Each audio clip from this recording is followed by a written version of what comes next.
On September 25, 2025, the footballing community, especially those who knew the raw promise of youth on the pitch, reeled from the unimaginable loss of Billy Vigar.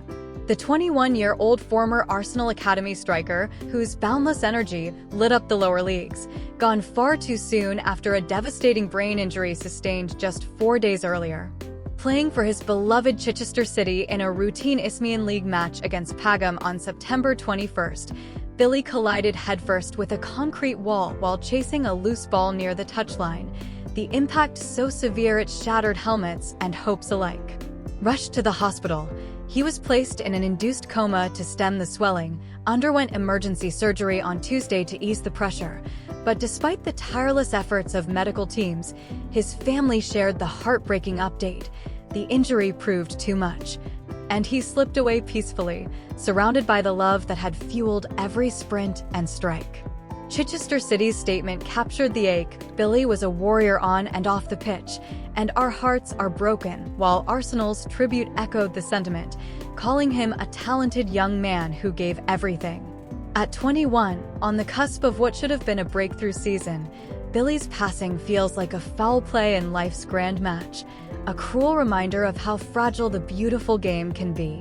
Tributes are flooding in from Derby County, where he'd trialed as a teen, to grassroots clubs that knew his grin, all mourning a lad who played with the fire of someone twice his years. But in the hush after the whistle, let's honor him not with tears alone, but by replaying the highlights, the boy from Worthing who turned dreams into goals, the teammate who lifted everyone around him. Because Billy Vigar wasn't just a player, he was potential personified, and his story deserves to echo long after the final whistle.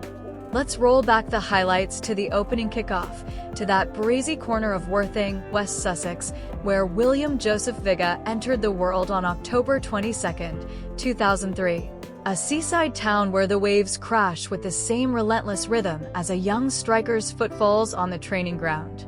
Born into a close-knit English family that prized hard graft and heartfelt support, Billy grew up in a modest home where the roar of the English Channel mingled with the chatter of local matches. His parents, names kept private in the quiet dignity of their grief, instilling in him that unflashy determination that marks so many South Coast lads. From the earliest days, it was clear football wasn't a hobby, it was his heartbeat. At Hove Rivervale FC, the hometown club where he laced up as a toddler, Billy was the kid with the fearless dash, weaving through bigger boys like they were cones, his right foot a wand that conjured chances from nothing. Scouts whispered about him by age 10, but it was December 22, 2017, his 14th birthday month, that changed everything. Arsenal came calling, plucking him from the grassroots to their famed Hale End Academy, where the ghosts of Henry and Vieira loomed large. Picture a wide-eyed teen swapping Sussex shores for London's intensity, boarding trains with a duffel of dreams, excelling as a towering 181 centimeters forward who could head a ball like a thunderclap or slot it home with surgical calm. Those academy years were his proving ground. By the 2021-22 season, he'd notched 4 goals and 3 assists in 18 outings, earning rave reviews for his aerial dominance and that cool under-fire composure. July 8, 2022, brought his first professional contract, a milestone that had him beaming in club photos, the ink still wet as loans beckoned to toughen him up. Eastbourne Borough in the National League South was his proving post, where he bagged his senior debut goal, a poacher's finish that sent the terrace into rapture, and whispers of first-team Arsenal action grew louder. But paths in the game twist like a defender's juke.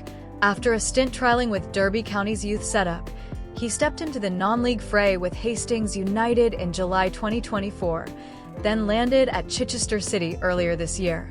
A step he embraced with the hunger of someone chasing the pro dream one header at a time. No silverware yet, no headlines beyond the local gazettes, but Billy's trajectory was upward, versatile, voracious, the kind of striker who'd chase lost causes till the ref blew full time. Off the pitch, he was Arsenal's academy poster boy for grit, mentoring younger lads with that easy Worthing warmth. His story a blueprint for every kid kicking a ball in a park, proving that from seaside trials to Emirates trials, persistence pays dividends. At 21, he was just warming up, his final season at Chichester poised to be the launchpad, until fate red-carded it all too soon. At the core of Billy's whirlwind, though, was a family that was his unbreakable back four, the quiet champions who turned every goal into a group hug and every setback into a strategy session. Details on his parents remain shielded in the family's private mourning. They issued a raw statement through the club, speaking of their devastated hearts and the warrior they'd lost. A portrait of love fierce enough to weather academy rejections and loneliness without a public murmur. Siblings? Whispers suggest a tight sibling bond, perhaps a brother or sister sharing those Worthing beach runs or Hove Rivervale carpool cheers, the kind of crew that'd pile into the stands for his Eastbourne exploits, their signs homemade and heartfelt. No partner or children in the spotlight, he was single, by all accounts, his world wrapped in mates and the game, that youthful focus leaving little room for anything but the next training dawn. Grandparents might have been the storytellers, regaling him with tales of Sussex football lore over Sunday roasts.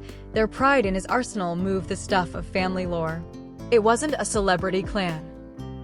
It was everyday anchors, Mum packing kit bags with protein bars for long London days, Dad timing sprints in the garden like a personal coach. When the injury struck, they were there in the stands, their world fracturing in an instant. But even in grief, they chose grace. Billy fought with everything he had, their words read, a testament to the values they'd instilled. No feuds or fortunes to chase, just that profound, unspoken pact where family wasn't about the roar of the crowd, but the steady clap after every practice. In tributes pouring in, from Arsenal's Mikel Arteta calling him a light we lost too soon, to Chichester's dressing room emptying for a vigil, they're the ones holding the fort, their loss a shared scar on the sport. Billy's family taught him to play for more than glory, for the joy of the lift, the shared sweat, and in his 2 brief innings, he honored that every step. That honor shaped his off-pitch rhythm too, a lifestyle as grounded as a mid-table scrap yet electric with the pulse of pure potential, the mark of a lad who lived for the green, not the glamour. Billy nested in the Sussex South England circuit, bouncing between a modest family home in Worthing, think terraced coziness with a net strung in the back garden for endless volleys, and shared flats near his clubs, spaces cluttered with boots scuffed from friendlies. Protein shakes half-mixed on the counter, and walls pinned with scouting reports like battle maps. No flash, at 78 kilograms of lean drive, he was the archetype of the aspiring pro, mornings cracking at 6 a.m. for gym sessions blending weights and wind sprints, afternoons lost to tactical drills where he'd pore over clips of Holland's runs, dreaming of emulating that predatory poise. Evenings? Unwinding with FIFA on the PlayStation, bantering with academy mates over takeaways, fish and chips, a Worthing staple, or kebabs post-match that tasted like victory. Travel was his thrill. Coach rides to away days at Eastbourne's Priory Lane, the chatter turning to life hacks for surviving loans, quick hops to London for Arsenal check-ins, where Hale End's pitches felt like holy ground. Health was intuitive gospel, ice baths after headers, foam rollers for that right-footed whip, a diet of grilled chicken and greens fueled by the Academy's nutritionists, no vices beyond the odd post-win pint with the lads. Community was his quiet flex, volunteering at Hove Rivervale youth camps during summers, coaching mini-strikers with the patience of someone who'd been there, his foundation-like spirit shining in how he'd sign shirts for kids after games. Net worth? A humble under £100,000 at the end, pieced from youth stipends, around £1,400 a week at Eastbourne's peak, loan bonuses, and the odd endorsement whisper, smartly saved for a post-footy safety net. Perhaps a coaching badge or that dream flat overlooking the sea. No lumbos or lads' holidays abroad. Splurges meant new AstroTurf for the family garden or treating the squad to pizza after a clean sheet. Politically? Unspoken, but his clean sheet image screamed team player, anti-drama, pro-progress, the lad who'd rally for under 18 fundraisers without a fuss. Weekends off-pitch? Beach jogs at dawn, where the tide's pull mirrored his chase for the pro dream, or family barbecues where goals got dissected over sausages. It was a life of lean ambition, the grind of grass stains met by the glow of green shoots, where true wealth was in the weight room reps and the mates who had your back. Billy lived like the game he loved, fierce, fair, forever forward, proving that at 21, you don't need a fortune to leave a footprint. And scattered through his short but sparkling run are those pitch-side sparks, the anecdotes that capture the cheeky striker with a giant's heart, the moments fans are replaying now like treasured tapes. Take his Eastbourne debut goal in 2023. Chasing a lost cause down the wing, he nicked it off a defender, rounded the keeper with that impish shimmy, and slotted it home cool as you like, then pointing to the sky for his family in the stands. A gesture that became his signature, earning him the nickname Sky Pointer among the Borough faithful. Or that Arsenal U18 hat-trick against Chelsea in 22, where he outjumped their defense like a salmon to glory, celebrating with a mock dive that had coaches chuckling, lads got Henry's nose for net and Vieira's mischief. Mates recall his trial at Derby, bunking in a budget hotel and sneaking out for midnight kickabouts in the car park, turning nerves into nonsense with one-liners that lightened the load. Family tales? He'd beam about Mum's post-match lasagnas, the secret fuel for his headers, or Dad's old VHS of '98 World Cup runs that looped on rainy training days. Regrets? None voiced. He owned the lone leaps as character builders, quipping in a rare interview, "Every bench warms the fire for the next start." Even in Chichester's early games this season, he'd mentor the kids post-whistle, sharing drills with that big brother grin. As the football world pauses, FIFA's minute silence planned for upcoming internationals, Worthing streets lined with scarves in his honor, it's clear. His under-pound 100K stack was pennies next to the passion he poured, the pitches he lit, the way he made every teammate feel 10 feet tall. As we hang up Billy Vigar's boots on this all-too-brief tribute from Worthing waves to Chichester's call, a life of lunges and lifts that ended in the cruelest collision, I hope it stirs that same fierce fondness in you, a kickabout with mates at dusk, a nod to the dreamers still chasing, or just whispering top fins to the sky in his name.